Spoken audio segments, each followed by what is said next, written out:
प्रिय मित्रों, आज के इस लेक्चर में हम लोग अध्ययन करने जा रहे हैं कि हिंदू धर्म, उसके कर्म और क्रियाकलापों में क्या किसी प्रकार की कोई वैज्ञानिकता है? यदि है तो क्या है? तो सबसे पहले हम लोग ये जान ले कि निश्चय ही हिंदू धर्म के जितने भी क्रियाकलाप हैं उसके अंदर एक वैज्ञानिक सोच कहीं न कहीं से छिपी हुई है। वैज्ञानिकता के साथ साथ इसमें दर्शन के भी पुट मौजूद हैं। हिंदू धर्म में चाहे वह उनकी नृत्य कला हो, चाहे वह उनका संगीत हो, उनका वाद्य यंत्र हो,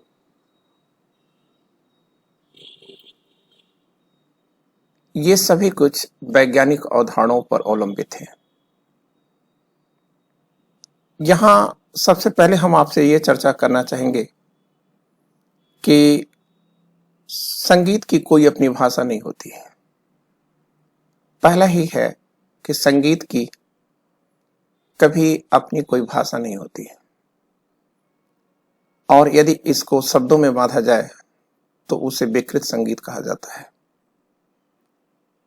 और इसके इसी महत्ता के कारण ही आपने देखा होगा कि हिंदू धर्म में जो भी देवी और देवता हैं, उन सभी देवी और देवताओं के साथ वाद्य यंत्र जुड़े होते हैं। यदि हम सरस्वती देवी सरस्वती की बातें करें तो सरस्वती का जो वाद्य यंत्र है वो बीड़ा है। सरस्वती का जो वाद्य यंत्र है वह बीड़ा है। अब आपके मन में ये प्रश्न आ रहा होगा कि इससे और विज्ञान का क्या अर्थ है? तो अभी हम लोग चर्चा करते करते आपके बीच में ये प्रस्तुत कर देंगे कि देखिए इसमें विज्ञान कैसे छिपा हुआ है। फर्स्ट चीज आपको याद रखना होगा कि सरस्वती की चाहे कोई भी मूर्ति हो, चाहे वह उनकी कोई भी इमेज बनाई गई हो, फोटोग्राफ्स हो, इसमें आप एक चीज कॉमन देखेंगे कि सरस्वती की मूर्ति और इमेज में सफेद रंग का प्रयोग किया जाता है। उनके कपड़े सफेद होते हैं। सेकंड चीज, उनके पास किताब भी होती है।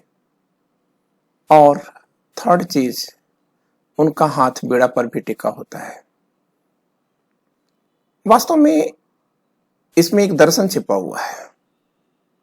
वह दर्शन ये है कि सफेद रंग अर्थात शांति, किताब अर्थात पढ़ना या सीखना, और बीड़ा का मतलब है संगीत। तो वास्तव में इस मूर्ति और इमेज के द्वारा मौन रूप से यह संदेश दिया गया है कि जहां शांति है वहीं शिक्षा है, और जहां शांति और शिक्षा है वहीं खुशी है, वहीं समृद्धि है, वहीं संगीत है। इसे दूसरे शब्दों में कह सकते हैं, शिक्षा पाना आवश्यक तो है, लेकिन शिक्षा संगीत के साथ पाई जाए तो शिक्षा दीक्षा में बदलती है, अन्यथा वह केवल कोरा शब्द या कोरा ज्ञान बनकर के रह जाती है। आपने अपने जीवन के विभिन्न अवसरों पर यह महसूस किया होगा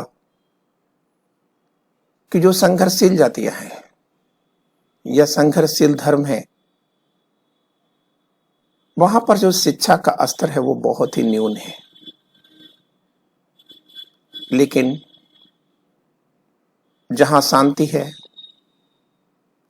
वहां बट नेचुरल है कि वहां पर शिक्षा अवश्य आती रही है। अब मैं आपको कुछ और बातें आपसे करना चाहूंगा कि हिंदू धर्म की जो धर्म ग्रंथ हैं उनकी समीक्षा से क्या स्पष्ट होता है। देखिए, उनकी समीक्षा से यह स्पष्ट होता है कि संगीत से आत्मा को जागृत किया जाता है। किसको जागृत किया जाता है? संगीत से आत्मा को जागृत किया जाता है। और जागृत आत्मा ही यह ब्रह्मांड की रचना करती है। किसकी रचना कर रही है? ब्रह्मांड की रचना करती है। अर्थात हिंदू धर्म ग्रंथों का यह साफ मैसेज है, संदेश है कि इस सृष्टि की रचना दो चीजों से हुई है और इस सृष्टि को हम इन दो चीजों से रचता हुआ देखते हैं। और ये दो चीजें क्या हैं? एक ध्वनि है और दूसरा प्रकाश है। तो ये जो ध्वनि है, इसी से हम दुनिया को जानते और समझते हैं। और ये प्रकाश जो है, इसी के माध्यम से हम दुनिया को देखते हैं। तो इस प्रकार से ध्वनि के महत्व को हिंदू धर्म में बहुत ही स्पष्ट रूप से स्वीकारा गया है। और हमारी जो ग्रंथ हैं, वेद हैं, स्पेशली वेदों में का कहना है या वेदों का निर्देश है क्या कि मंत्र क्या है। एग्जैक्टली मंत्रों के बारे में वहां यह कहा गया कि मंत्र शब्दों का समूह है, शब्दों का समूह है। और ये जो शब्द हैं, ये ध्वनि है। और ध्वनि क्या है? एक ऊर्जा है। और यदि ध्वनि ऊर्जा है तो ऊर्जा मरती कहां है? ऊर्जा का तो रूपांतरण होता है। और इसलिए उनका कहना है कि जो हमारे मंत्र हैं वो श्रुतियां हैं। अर्थात सुन सुन करके एक पीढ़ी से दूसरे पीढ़ी को गई है वो, उसको ऋषियों ने रचा नहीं है, अपितु उन मंत्रों को उन्होंने खोजा है। क्लियर? आज भी अगर हम वैज्ञानिक अवधारणाओं को थोड़ा सा भी समझने की कोशिश करें तो मेरी आवाज जो आपके बीच में जा रही है, ये भी वायु के संपर्क से जा रही है। और यदि आपके पास फ्रीक्वेंसी मॉड्यूलेशन करने की क्षमता है तो आप तक मेरी वॉइस पहुंच रही है। और यदि आपके पास फ्रीक्वेंसी मॉड्यूलेशन करने की क्षमता है तो अतीत में कही गई बातों को भी आप सुन सकेंगे, क्योंकि ध्वनि कभी मरती नहीं है। इन प्रश्नों के बाद या इन जानकारियों के बाद मैं आपसे कहना चाहूंगा कि जो ध्वनि है, चाहे वो किसी फॉर्म में हो, संगीत के रूप में हो या शब्द के रूप में हो या शोर के रूप में हो, वो सदैव व्यक्ति को भी प्रभावित करती है, पशु को भी प्रभावित करती है, अजीव को भी प्रभावित करती है। जैसे अगर हम किसी व्यक्ति की प्रशंसा करते हैं तो वह व्यक्ति उसकी प्रतिक्रिया किसी अच्छे रूप में देगा। लेकिन यदि हम उसको अपशब्द प्रयोग करते हैं तो उसकी प्रतिक्रिया विकृत रूप में आएगी। ठीक ऐसा ही होता है पशुओं के संदर्भ में, क्योंकि डेनमार्क में दुधहरे दूध दोहने से पहले, पशुओं से दूध निकालने से पहले संगीत का प्रयोग करते हैं। और हमें अच्छी तरह से पता है कि हमारे यहां मध्यकाल में अमीर खुसरो जैसे संगीतकार हुए थे। और अमीर खुसरो ने भी कहा था कि भारतीय संगीत की लय और ताल में वो दम है जिसे सुन करके हिरन भी बहेलिए के जाल में उलझ जाता है। इसलिए आपको याद रखना है कि हिंदू धर्म के अंदर संगीत को या ध्वनि को बहुत महत्व दिया गया है। और यही कारण है कि उनके जितने भी कर्मकांड हैं, उन कर्मकांडों में प्रायः 10 वाद्य यंत्रों का प्रयोग किया गया है। आज हम सभी लोग इन्हीं वाद्य यंत्रों में से कुछ का अध्ययन करेंगे और जो शेष छूटे हुए होंगे उसे हम लोग कवर करने के लिए अगले वीडियो का प्रयोग करेंगे। तो पहली चर्चा हम आपसे कर रहे हैं जो को लिखा गया है आपके सामने, ताकि आप इसे नोट कर लें, आपको परेशानी ना हो। तो यहां पर लिखा जा रहा है कि हिंदू धर्म कर्म और क्रिया कांड में जितने भी वाद्य यंत्र प्रयोग किए जाते हैं उनसे उत्पन्न होने वाली ध्वनियां कह रहा है कि न केवल आपको प्रभावित करती हैं, आपके मन और मस्तिष्क को प्रभावित करती हैं, अपितु आपके घर के अंदर जो वास्तु दोष है उसको भी मिटाती हैं। इसलिए हिंदू धर्म में वाद्य यंत्रों का बहुत महत्व है। तो आइए अब ऐसे ही कुछ वाद्य यंत्रों पर हम लोग ध्यान दें। तो पहला जो वाद्य यंत्र है जिसकी हम आपके बीच चर्चा करने जा रहे हैं वह वाद्य यंत्र है मंदिर की घंटी। तो इस मंदिर की घंटी के बारे में हम लोग जाने, इसके लिए हमको यह जानना होगा कि हम लोग दो चीजें जानें। एक तो देखें कि मंदिर की घंटे का धार्मिक कारण क्या है, और दूसरा ये देखेंगे कि इसका वैज्ञानिक कारण क्या है। तो देखिए, हिंदू धर्म के जो धर्म ग्रंथ हैं, चाहे वो पुराण हो या वेद हो, ये सभी एक लय से कहते हैं कि जब सृष्टि का आरंभ हुआ था, सृष्टि के सृजन का आरंभ हुआ था, तो उस समय जो आवाज उत्पन्न हुई थी वह आवाज घंटी की ही आवाज थी।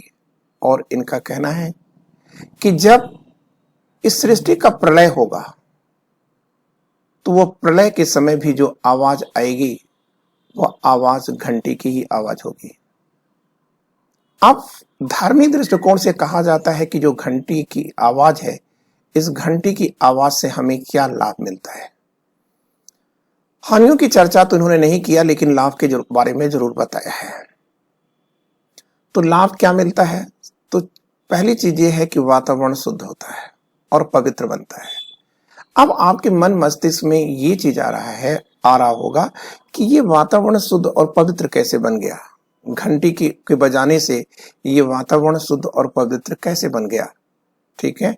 और फिर ये कह रहा है कि ध्वनियों से घर का जो वास्तु दोष है, ये वास्तु दोष कैसे समाप्त हो गया। ठीक है। तो मैं आपको इस प्रश्न का उत्तर देने के लिए चाहूंगा कि आप वैज्ञानिक अवधारणाओं को लेकर चलें। तो देखिए, अगर हम वैज्ञानिक अवधारणा की बात करें तो वैज्ञानिक अवधारणा पर यह चर्चा की गई है। इसमें कहा गया है कि देखिए, जो घंटी से आवाज उत्पन्न होती है, ये घंटी किससे टकराती है? वातावरण में मौजूद जो वायु होती है उस वायु से टकराएगी। अब जब ये वायु से टकराएगी तो वायु में कंपन होगा, और जब वायु में कंपन होगा तो यह कंपन बहुत दूर तक चली जाएगी, और अपने इस दूरी को तय करने में वह अपने मार्ग में आने वाले, ठीक है, बैक्टीरिया और वायरस को ध्वस्त करती चली जाएगी या नष्ट करती चली जाएगी। बैक्टीरिया और वायरस को यह नष्ट करती हुई चली जाती है। ठीक है। तो ऐसी स्थिति में अब आप बताइए, क्या आपका यह वातावरण शुद्ध हुआ या नहीं शुद्ध हुआ? दूसरी चीज, आप एक चीज याद रखिएगा कि जब ये मंदिर की घंटी बजती है तो ये कर्णप्रिय होती है, और जब ये कर्णप्रिय होती है तो निश्चय ही यह हमारे मन को और हमारे मस्तिष्क को सुकून देती है। जब हमारा मन और मस्तिष्क सुकून में है तो जाहिर सी बात है कि हमारा तन भी यह स्वस्थ होगा, और जब हमारा मन और तन दोनों स्वस्थ है तो निश्चय ही हमें समृद्धि आएगी, शांति आएगी, शिक्षा आएगी, और हम लोग, ठीक है, चतुर्थिक रूप से विकास करते चले जाएंगे। लेकिन अब जब हम लोगों ने इतनी चर्चाएं करी तो हमको ये भी जान लेना होगा कि घंटियों के कितने प्रकार होते हैं।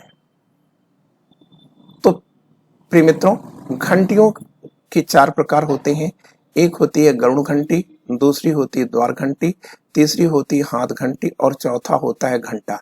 गरुड़ घंटी हमारे आपके घरों में जो घंटी प्रयोग की जाती है, छोटी सी जो घंटी होती है, जो हमारे पूजा के समय हमारे घरों में औरतें प्रयोग करती हैं, हम प्रयोग करते हैं, उसको कहते हैं गरुड़ घंटी।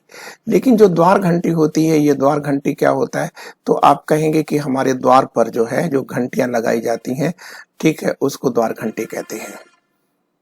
और जो द्वार घंटी लगाई जाती है आजकल तो इलेक्ट्रॉनिक घंटियों का प्रयोग किया जाता है। आप याद रखिएगा, उस जो इलेक्ट्रॉनिक घंटियां हैं उसकी जो आवाज आनी चाहिए वह आवाज जो है, ठीक है, वो मधुर होनी चाहिए और उससे कुछ ना कुछ संदेश मिलना चाहिए, सृजनात्मक संदेश जाना चाहिए। कुछ उसमें ऐसे धुन न हो जो आपके विकृत विचार की अभिव्यक्ति करती हो, तो वह आपके घर में जो लोग भी उपस्थित होंगे उनकी मानसिक स्थिति को भी वो प्रभावित करती जाती है। दूसरी बात है, जो तीसरी घंटी की बात करेंगे, वो हम लोग हाथ घंटी की बात करेंगे। और ये जो हाथ घंटी होती है, जब हम लोग छोटे क्लासेस में पढ़ रहे थे तो उस समय पर हम लोगों का पहला घंटा, दूसरा घंटा, तीसरा घंटा का ये जो निर्धारण किया जाता था, ये निर्धारित करने के लिए किया जाता था, एक चपटे से पीतल का एक गोलाकार एक प्लेट का प्रयोग किया जाता था, जिसमें लकड़ी से पीट करके और ये बताया जाता था कि ये पहला घंटा खत्म, दूसरा घंटा शुरू। और इसके साथ साथ एक होता है घंटा, यह बहुत बड़ा घंटा होता है, कह रहा है कि जो लगभग 5 फीट लंबा और चौड़ा होता है। इसको बजाने से आवाज कई किलोमीटर दूर तक जाती है। अब आपके मन में आ रहा होगा कि भाई इसके बारे में हम लोग कुछ जाने जाए, तो इसको जानने के लिए हमको ये चाहिए कि हम लोग यहाँ पर कुछ चित्र देख लें। तो देखिए, ये जो घंटा आप देख रहे हैं, ये वाला घंटा, ये तो हमारे घरों में प्रयोग किया जाता है। ये वाला घंटा आप अपने बचपन को याद रखिए, तो ये जो घंटा है ये हमारे स्कूल और कॉलेजेस में प्रयोग किया जाता था, ठीक है। और ये जो घंटा है, जैसा कि देख करके ही लग रहा है कि ये मंदिर का घंटा है, ठीक है। लेकिन एक होता है बहुत बड़ा घंटा, बहुत बड़ा घंटा, मतलब आप कह सकते हैं कि बहुत बड़ा 5 फीट का घंटा होता है, ठीक है। तो आपको याद रखना होगा कि जब आप मध्यकालीन इतिहास पढ़ते हैं, मध्यकालीन भारतीय इतिहास पढ़ते हैं, तो वहां पर एक नाम आता है फिरोज तुगलक का, जिसे हमने शार्ट में एफटी लिख दिया है। तो एफटी के बारे में ये कहा जाता है कि वह, ठीक है, नक्षत्र वैज्ञानिक भी थे और अपने इसी ज्ञान के कारण उन्होंने फिरोजाबाद में क्या किया था, एक ऑब्जर्वेटरी या वेधशाला की स्थापना किया था और वहां पर उन्होंने एक बहुत बड़ा घंटा लगवाया था और इसी घंटे को पीट करके समय का निर्धारण किया जाता था। और इस घंटे को वो क्या कहा करते थे बच्चों, ताश घड़ियाल कहा करते थे, ठीक है। अब मैं सोचता हूं कि आप अच्छी तरह से समझ चुके होंगे कि घंटी के बारे में और घंटी से जो निकली हुई आवाज है ये कैसे, ठीक है, वैज्ञानिक सोच रखती है, ठीक है। और इसी के तुरंत बाद हम आपके बीच में शंख के बारे में भी बताना चाहते हैं कि आप शंख के बारे में भी जानें। देखिए, ये लिखा हुआ है शंख। अब शंख को किन नामों से जाना जाता है, तो आप कहेंगे कि शंख को ब्रह्मा की नाद कहा जाता है, ब्रह्म नाद कहा जाता है। ब्रह्मनाद इसे क्यों कहा जा रहा है, क्योंकि ब्रह्मा द्वारा उत्पन्न हुई आवाज को ब्रह्मनाद कहा जाता है, ठीक है। और इसे दिव्य मंत्र भी कहा जाता है, जैसा कि आप ये देख रहे हैं, ये लिखा हुआ है, इसे दिव्य मंत्र की संज्ञा दी जाती है, ठीक है। अब ये कहां से मिला शंख, ठीक है। तो देखिए, शंख जो होते हैं वो तो कई प्रकार के होते हैं, ठीक है। एक तो आर्टिफिशियल शंख भी आने लगे हैं, लेकिन जो रियल शंख है वो समुद्र से पाया जाता है। अब हिंदू धर्म की मान्यता ये है कि जब समुद्र का मंथन हुआ, जब समुद्र में चारों ओर से मंथन हुआ, तो मंथन होने के बाद 14 चीजें मिली थी, तो उसमें एक जो चीज था वो शंख था, ठीक है। अब चूंकि इस मंथन के तहत एक शंख मिला और ये माना जाता है कि लक्ष्मी की भी उत्पत्ति यहीं से होती। लक्ष्मी क्यों कहा जाता है, ठीक है, लक्ष्मी का मतलब इसके पीछे क्या वैज्ञानिकता है, तो जाहिर सी बात है कि समुद्र जो है यह संपदा का बहुत बड़ा केंद्र है, ठीक है। क्योंकि आप जानते हैं कि प्राय जो वस्तुएं मिल रही हैं वो सभी हमारे पृथ्वी के गर्भ से ही मिलती हैं। समुद्रों की जो पेटी है, समुद्रों की जो गर्भ है, उसमें बहुत सारी जो है संपदा छिपी हुई है, ठीक है। तो यहाँ लक्ष्मी कहने का मतलब यही था।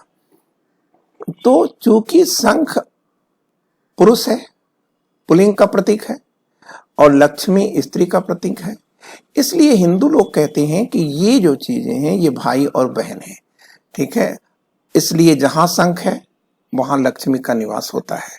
मतलब जहां शंख है, इसके पीछे भी कॉन्सेप्ट आप देखिए, जहां शंख होगा, ठीक है, वहां पर जाहिर सी बात है कि ब्रह्मनाद होगी, मतलब ध्वनि उत्पन्न होगी, ठीक है। और जहां ध्वनि उत्पन्न होगी, ठीक है, वहां निश्चय ही शांति होगी, और जहां शांति होगी, ठीक है, तो वहां पर संगीत होगा। और जहां पर शांति है, संगीत है, वहां पर निश्चय ही सुकून होगा। और जहां शांति, संगीत और सुकून है, ठीक है, वहां पर सब कुछ होगा, मतलब शिक्षा भी होगी। क्लियर? तो ये कॉन्सेप्ट है, हमने देखा कि किसका कॉन्सेप्ट हमारे बीच में आया। तो आपने देखा कि ये जो कॉन्सेप्ट आया सर, ये आया संघ के बारे में। अब हम देखते हैं कि संघ का क्या महत्व है, ठीक है। तो देखिए, अगर आप देखें तो हिंदू धर्म के अंदर जब भी कोई पवित्र कार्य किया जाता है, तो जब भी कोई पवित्र कार्य किया जाता है तो उसमें शंख बजाया जाता है, और जब उसका अंत भी किया जाता है तो भी शंख बजाया जाता है। आप देखिए, हमारे यहाँ जब महाभारत हुआ तो कृष्ण ने शंख बजाया और इसी के साथ युद्ध शुरू हुआ, और जैसे ही उन्होंने शंख को बजाया वैसे ही युद्ध समाप्त हो गया, ठीक है। अब दुंदुभी, हमारे यहाँ वेदों में लिखा है कि जब दुंदुभी, जब वैदिक काल में युद्ध होते थे तो दुंदुभियां भी बजाई जाती थी। अब यहाँ पर देखिए कुछ चीजें लिखा है कि शंख के मध्य में कौन रहता है, तो शंख के मध्य में कौन रह रहा है, वरुण रहता है।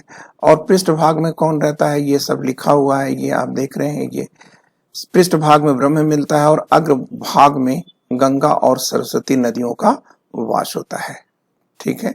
अब शंख के कितने प्रकार होते हैं, तो आप कह देंगे कि शंख सर मुख्य होते तो बहुत प्रकार के हैं, लेकिन मुख्यतः जो होते हैं गणेश शंख है, दक्षिणवर्ती शंख है और ब्रह्मावर्त शंख है। फिर इस पॉइंट को जानने के बाद हमारे लिए एक पॉइंट और बचता है, और वो है बांसुरी है। तो देखिए, जो बांसुरी है ये भी हिंदू धर्म का एक पवित्र वाद्य यंत्र है। अब ये जो वाद्य यंत्र है ये बांस से निर्मित होता है, जैसा कि आप देख रहे होंगे यहां लिखा हुआ है, ठीक है। बांस के साथ साथ एक चीज का और प्रयोग होता है, वो होता है नरकट, ठीक है, इसका प्रयोग होता है। और ये चूंकि कृष्ण को बहुत ही प्रिय था, हमारी जो देव हैं, ठीक है, हिंदुओं का एक ही मात्र देवता है जिसकी ऐतिहासिकता है, जिसे इतिहास के द्वारा आप सिद्ध कर सकते हैं, वो कौन है, तो आप कहेंगे कि वो श्री कृष्ण है।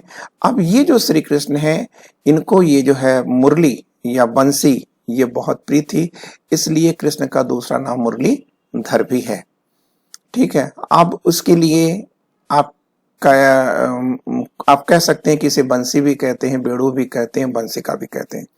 यहां मैं पुनः आपको याद दिला दूं कि देखिए, हिंदू धर्म में कहा जाता है कि हर घर में जहां पूजा का स्थान हो, ठीक है, वहां पर बांसुरी रखी जानी चाहिए। तो इसके पीछे वो धर्म से क्यों जोड़ रहे हैं इस मैटर को, ठीक है। इसको इसलिए धर्म से जोड़ रहे हैं ताकि लोग इसका प्रयोग करें।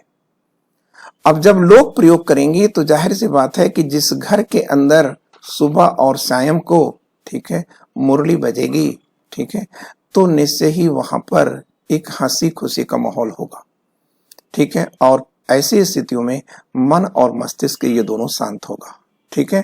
फिर वहां पर सबका विकास होगा, ठीक है। सबका विकास का मतलब धन का भी विकास होगा, ठीक है। धन, धान, शिक्षा इत्यादि सब कुछ का यह विकास होता रहेगा, ठीक है। अब हम एक और पॉइंट आपके बीच में करेंगे चर्चा, और वो है बीन। तो बीन के बारे में आपने बचपन में सुना होगा, घर के अंदर सुना होगा या देखा भी होगा, ठीक है। तो देखिए, जो बीन होता है ये अक्सर सपेरों के पास देखा जाता है, ठीक है। अगर आप देखें तो बीन जो होता है वो सपेरों के पास ही देखा जाता है। और इसकी एक खास बात ये होती है कि जो सपेरे होते हैं ये बीन को बजा करके क्या करना चाहते हैं, ठीक है, तो वो करते क्या है कि सपेरों को अपने मदहोश कर लेते हैं और मदहोश करने के बाद उनको आसानी से पकड़ लेते हैं। ठीक है, अब जो बीन होती है इसके अंदर एक खास बात और होती है, जैसा कि आप देख रहे हैं कि इस चित्र के अंदर ये दिखाया भी जा रहा है कि ये जो बीन होता है इसके अंदर आप देख रहे हैं कि ये बांस की दो पाइप दिखाई जा रही हैं, एक ये दिखाया जा रहा है और एक ये दिखाया जा रहा है। तो एक जो जब इसमें हम फूंक मारते हैं मतलब ब्लोइंग एयर करते हैं, मतलब ब्लोइंग एयर करने का मतलब जब हम इसमें अंदर फूंक मारते हैं तो एक जो होता है वो क्या करता है, धुन उत्पन्न करता है और दूसरा ताल उत्पन्न करता है। ठीक है, तो आप देखिए कि अगर कहीं बीन बज रही है तो सपेरा अगर कहीं बीन बजा रहा है तो सांप मदहोश होता हो या ना होता हो, लेकिन इंसान जो है वहां भीड़ लगा करके जरूर पहुंच जाते हैं। ठीक है, अब इसके साथ साथ बच्चों एक और हिंदुओं का वाद्य यंत्र है और वह वाद्य यंत्र है मंजीरा। अब अगर हम मंजीरा की बात करें तो मंजीरा क्या है? मंजीरे को देखिए कई नामों से जाना जाता है। एक झांझ शब्द का प्रयोग किया जाता है, दूसरा तला और तीसरा कफी शब्द का प्रयोग किया जाता है। और कोई भजन और कीर्तन की आप कल्पना भी नहीं कर सकते, ठीक है, जिसमें इस वाद्य यंत्र का प्रयोग न किया जाता हो। इस वाद्य यंत्र में देखिए सबसे पहली चीज जो आप ये प्लेट देख रहे हैं, ये वाली जो प्लेट देख रहे हैं, ये प्लेट किस चीज की बनी होती है? तो देखिए शुद्ध तो मिश्र धातु का होता है, लेकिन अगर ये नहीं है तो पीतल का भी प्रयोग किया जाता है। इसके साथ साथ इसमें धागे लगे होते हैं, ठीक है, या रस्सी लगी होती है और इन दोनों को जो है एक दूसरे से बांधा जाता है। ठीक है, तो इस प्रकार आप देखेंगे कि हिंदुओं के भजन और कीर्तन में इसका प्रयोग किया जाता है। लेकिन जो हमारा सबसे बड़ा प्रांत है राजस्थान, अगर हम राजस्थान की चर्चा करें तो राजस्थान में हमने एक चीज देखते हैं और पाते हैं कि राजस्थान के अंतर्गत जो लोक नृत्य और लोक नाट्य होते हैं उन सब में, ठीक है, इस वाद्य यंत्र या मंजीरा का प्रयोग किया जाता है। तो शेष जो वाद्य यंत्र बचते हैं वो हम लोग अगले वीडियो में देखेंगे, क्योंकि वीडियो लंबी हो जाएगी। ठीक है, और मुझे पूरा विश्वास है कि आपको इससे लाभ मिला होगा। ठीक है, और याद रखिएगा कि हम लोग धीरे धीरे देखेंगे कि हिंदू धर्म की जो रीति रिवाज हैं उन रीति रिवाजों में भी क्या कोई वैज्ञानिकता छिपी हुई है, और यदि हाँ तो वह क्या है। ठीक है, जो 30 त्योहार हैं वो भी हिंदुओं के जो है वैज्ञानिक अवधारणाओं पर अवलंबित है। तो बच्चों आज हम लोग इतना ही। Thank you, wishing you all the luck.